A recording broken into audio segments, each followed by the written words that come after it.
to this beat.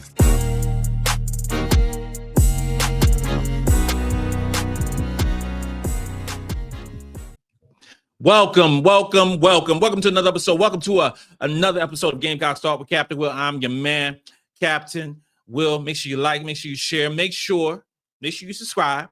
That's so important. We're getting a lot of new people that are chiming in, that are tuning in to Captain Will. Make sure you subscribe to Gamecocks Talk with Captain Will. You're not rocking with the best. Since you're rocking with the best, come rock with your man, Captain Will. Hey, follow me on Instagram at Captain Will the OG. Captain Will the OG. That is so important. So important. For the ones who are new and need to subscribe to YouTube, Gamecocks Talk with Captain Will, hit the subscribe button. Hit the notification button so you can get all the updates on when I'm going to be live and when I'm going to do drop a new show. You don't want to miss it. Very, very important. Today, we are talking women's basketball. We're talking the season is about to start. I mean, come on. I've been out of the Big Brother house for over 100 days, working with CBS for 100 days. Long time. But now we're talking basketball. Now you're talking, we talking about my cup of tea. We're talking basketball. So ESPN dropped their preseason top 25. Okay. Who's real? Who is real for 2025? ESPN does their preseason polls. You have a lot of different outlets that does their preseason poll. I'm going to do a preseason poll. All these different things, making their bold predictions. All those things are going down. But are these teams going to live up to the hype? Will they be in Phoenix, Arizona in the Final Four? We're going to break down all these rankings. We're going to talk about the tough questions because I don't know. Some of these teams are going to be one-hit wonders. They're going to disappear come February. Where they at in March? I don't know. We'll see. Some people love those preseason rankings. I have my own opinions about it. Sometimes I get up on my feelings about the rankings because you making predictions of what you think going to happen, but you also kind of base it on what some of the stuff that happened last season. We do those All-American predictions and all SEC predictions and all those different things. Sometimes they're right, sometimes they're wrong. What I'm trying to do this year is not get in my feelings about those preseason rankings. I'm not trying to do that this year. I'm trying to hold my peace. Serenity now, woosah, all those great things. But rankings matter. They do. If you're looking at the polls right now, UConn is ranked number 1. And rightfully so. Obviously, this is South Carolina women's basketball, podcast, but UConn is number 1, and they should be number 1. They are the reigning, defending national champions who beat South Carolina down. I was at the game. I was there in Tampa. We got beat down by 20-plus points. They were the better team offensively and defensively. They had the best offensive rating in the country. They had the best defensive rating in the country. They were the best basketball team and had the best player in Paige Beckers, who went on to be the number 1 overall pick in the WNBA and went on to win Rookie of the Year. They won. They had sensational play by Sarah Strong. They had sensational play. Unbelievable. They have so many players on their basketball team, with an addition of Sarah Williams from Wisconsin, who averaged 19 points. Okay? Averaged a double-double. She's going to be great for them. Tag teaming with Sarah Strong, they could potentially be the best, front court in the country. To go along with AZ Fudd. Now, they don't have a replacement for Paige Beckers. You just don't replace players like that who averaged 20 points, 53% from the field, shot 42% from three, who was a dynamic, who I said was number 1 or number 2 in terms of best players in college basketball, with an offensive rating of 133.4 and a defensive rating of 75.2. Paige Beckers was amazing. Unbelievable. But don't forget about Caitlin Chen, too, who also was drafted into the WNBA, who had 7 points, shot 51% for the field, shot 35% from three, 2 rebounds, and 3 assists per basketball game.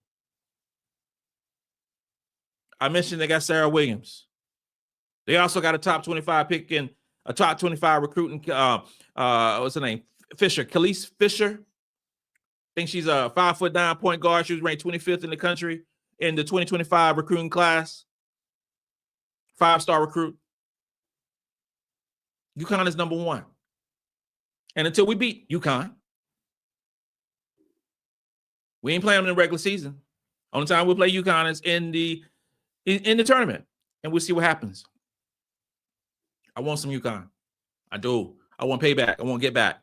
Number 2, preseason poll, South Carolina women's basketball team, the three-time national champions, are number 2 according to this poll. I'm a betting man. Y'all know I love Vegas. Can't wait to go to Vegas. Love me some Vegas.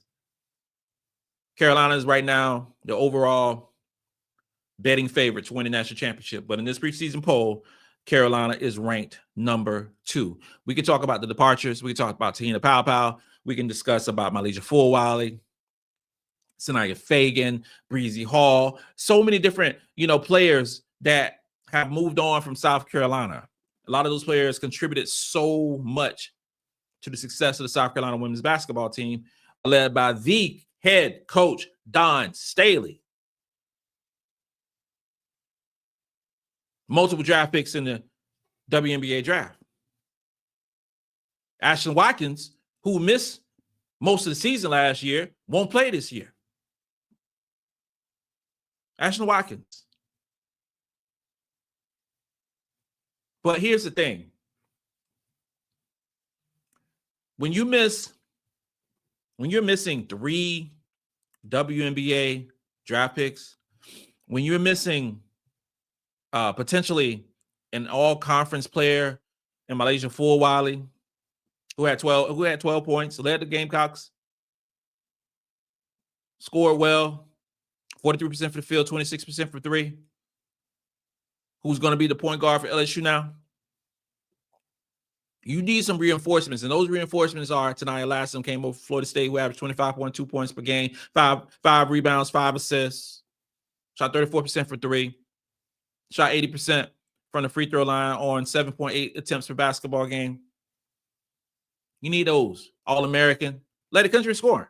So you need, when you try to replace scoring, you get the scorer. And that's what you did at a transfer portal. We saw what happened against UConn. We needed size. Effective size, which we did not have. That was the first time in a long time where Carolina got bullied. Well, if you want to get bullied, and we go back to where Carolina played with Leah Boston, with Camila Cardoza, with Adrian Wilson, with Elena Coates, you go get Medina Got 6'6" from Mississippi State, average a double-double in 21 minutes per basketball game. That's what you do. You have a offseason with the Dale Tack, 6'5", reshaped their body, and is ready to play. And instead of rehabbing, was actually reforming her body. So you get size. So we have the size to compete against those teams.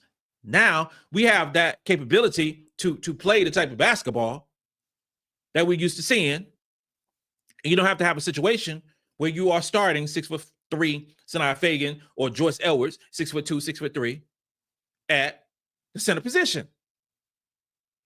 Now Chloe and Joyce feel more comfortable at the 4th position. So Captain Will feels good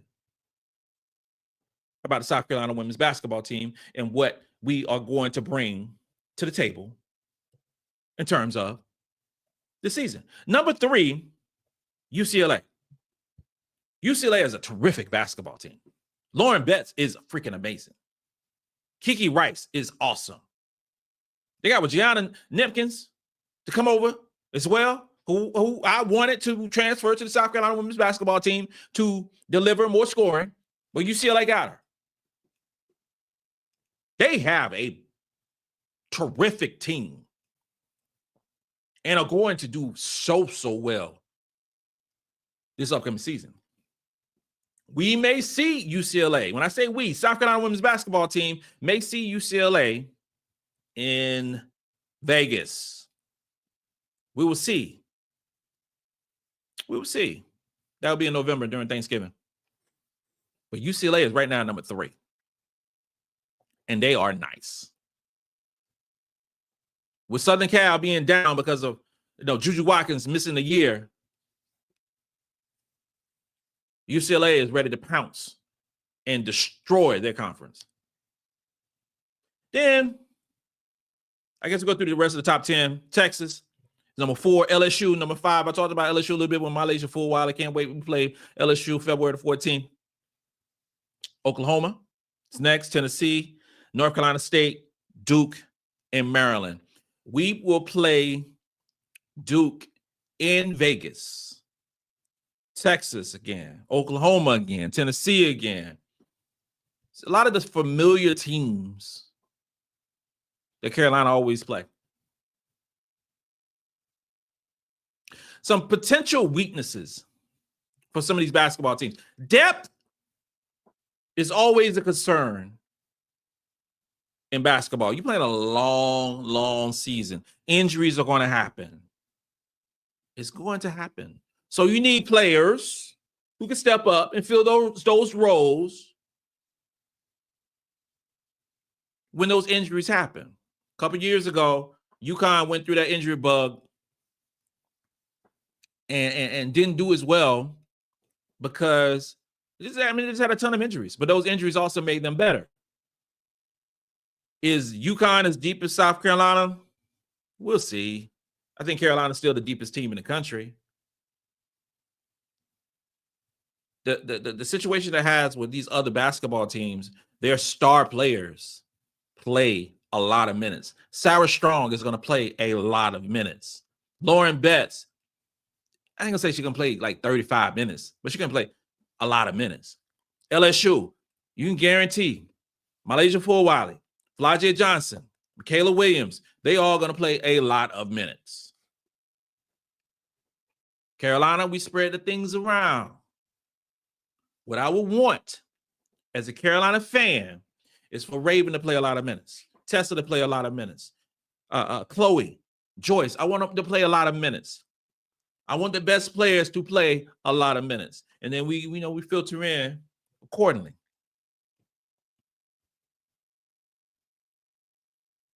There's a lot of teams, man. There are a lot of teams in the top 10 who can wreak havoc over the season. Obviously, I believe the SEC is the best conference in the country, and I think that's going to reign true again this season. But I mean, Tennessee is good. Duke is good. Kara Lawson is an excellent coach. Maryland is good. UCLA is very good. If we move on from 11 to 25, you're talking about North Carolina, who's going to play on October 30th at State Farm Arena in Atlanta, Georgia, ATL. Ole Miss, Iowa State, Notre Dame. Notre Dame. Michigan, Louisville, Southern Cal, still up in there. Baylor, Richmond, Iowa, TCU, Oklahoma State, Michigan State, Vanderbilt, and Washington. A lot of terrific teams in this top 25. North Carolina is building something special. Recruiting-wise, they got something nice. They just signed number 1, number 2 player in the country and Kate Harpering from Atlanta, Georgia for the class of 2026. A 5-star player who is a dominant defender They doing great things. And we got them. October 3rd. Ole Miss, come on. You know they always going to defend. They always going to play well. They always going to work hard. Love their coach. Love Coach Young. Notre Dame, we're going to see what happens. We will see what happens with Notre Dame. The dynamic duo has been split up. What's going down with Notre Dame this season? Apparently, Top 25 believes and Notre Dame is still one of the better teams in the country. We will find that out.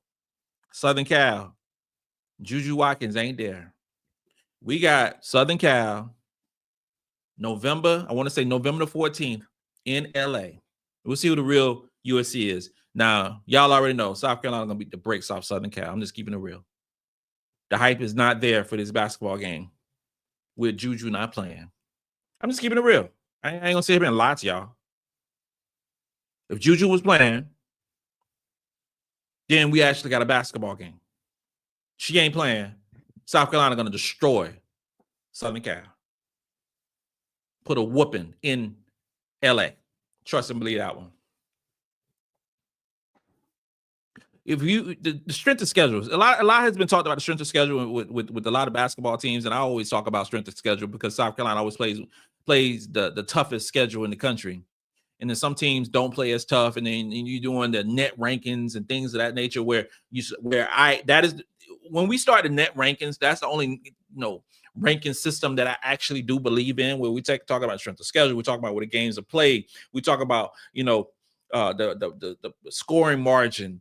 You talk about the offensive rating, the defensive rating, all these different components that go into this computer system and then spits it out and says, okay, you're ranked number 1, you're ranked number 2. Yeah, all those things matter. Okay. You should be rewarded for that. You should be rewarded for your strength of schedule because you play a tough strength of schedule, you are going to lose a game or 2 or 3 or 4 because you're playing tougher opponents. If you're not playing tougher opponents, then you're going to kind of skate by a little bit more. Don isn't playing as tough a schedule as it was last season. Last season was the toughest schedule that I've ever seen. UConn plays in a garbage conference, but they make up for it in the non-conference. And then but they are prepared. UConn's always prepared. That team last year was unbelievable, but they always prepared. You got UCLA playing in the Big Ten. Big Ten is a tough conference. Okay. It just sometimes there's shade when your strength of schedule is ranked 112th or 113th, and you got 365 basketball teams in the league. You can miss me sometimes about how good you are because I don't know how good you are because your strength of schedule sucks. Tell me how good you are. Show me how good you are by playing teams that actually matter. I don't think you should be because if a team has a strength of schedule that's not good, don't reward them for that mess.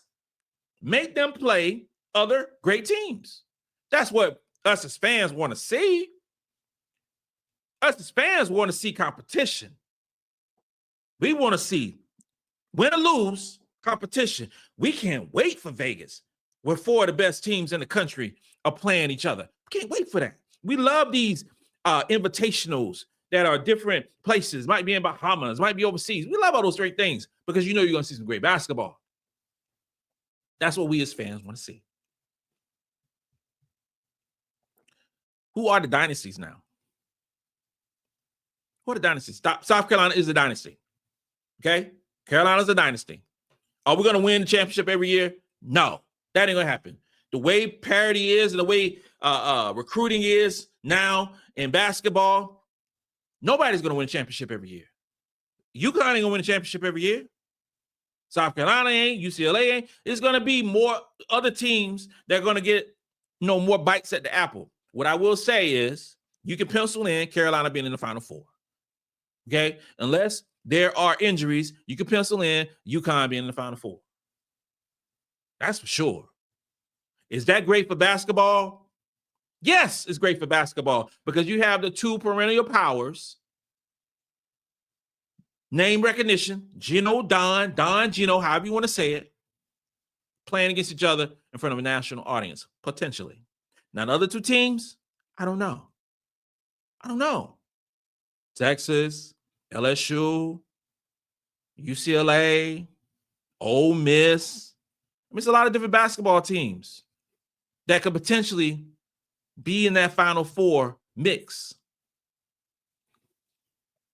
What I do know is recruiting matters, transfer portal matters, and injury-free matters for this upcoming season. These top teams, if they stay injury-free, South Carolina, LSU, UConn, Texas, Oklahoma, all these basketball teams, they stay injury-free, they got a really good shot of going very, very far this season. If the injury bug happens, because you got some players who are going to be counted on big time as freshmen. Aaliyah Chavez, Oklahoma. She's going to be counted on. Big time. She is looking to score the basketball at a high rate for Oklahoma. Injury is going to happen. Depth, the NIL space, all these things are going to happen this upcoming season. How will these teams react to that when those injuries happen? I speak for South Carolina. We start Raven Johnson. We start Tanaya Lassen and Tessa Johnson at the guard positions. That's a given. Raven Johnson goes down. Maddie McDaniel will be our point guard for the South Carolina women's basketball team. 5-star recruit, top 13 recruit in our recruiting class, number 2 ranked point guard. We're fine. Okay.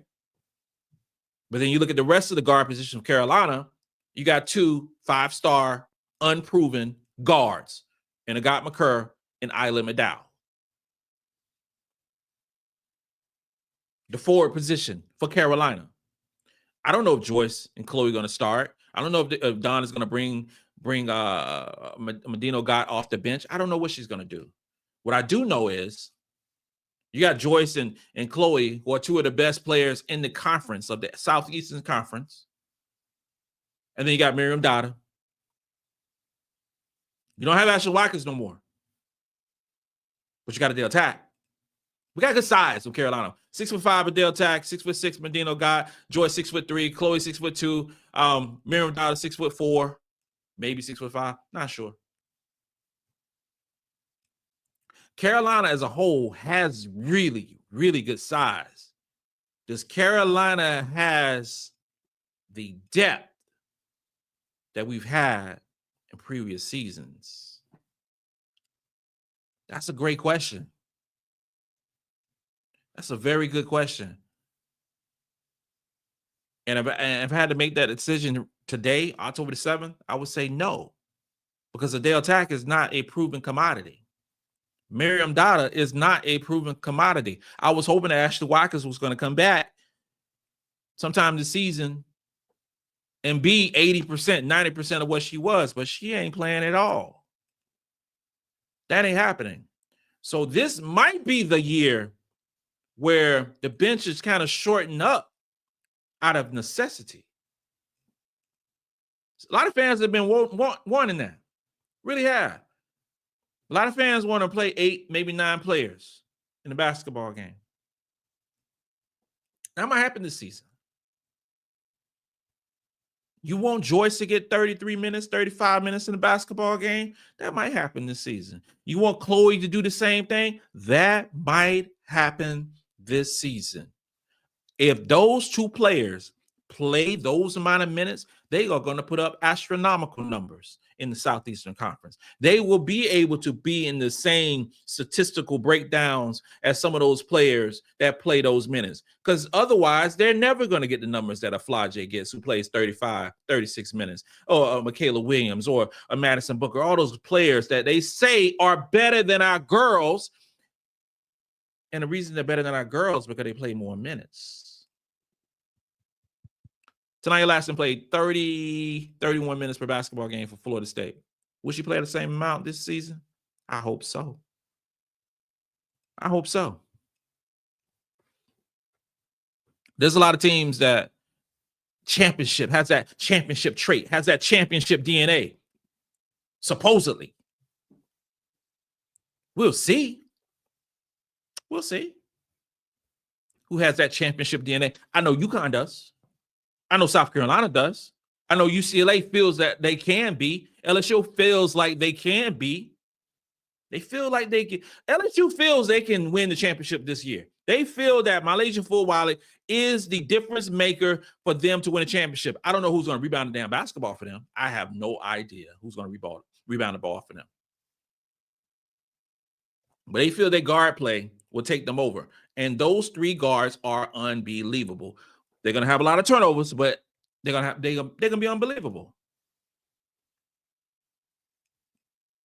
I can't wait for basketball this upcoming season. It's literally right around the corner. The hype is real. The hype is real. And soon we're going to be talking real basketball on a national level in a couple of weeks with exhibitions. Then the regular season starts in November. First week in November, first few days of November, we talk about real deal basketball. And Captain Will can't wait. This includes another episode of Gamecocks Talk with Captain Will. I'm your man, Captain Will. Make sure you like, make sure you share, make sure you subscribe to Gamecocks Talk with Captain Will so I continue to bring you that gospel of Gamecocks every single day. Ladies and gentlemen, boys and girls, you're now rocking with the best. And since you're rocking with the best, come rock with your man, Captain Will. Let's go.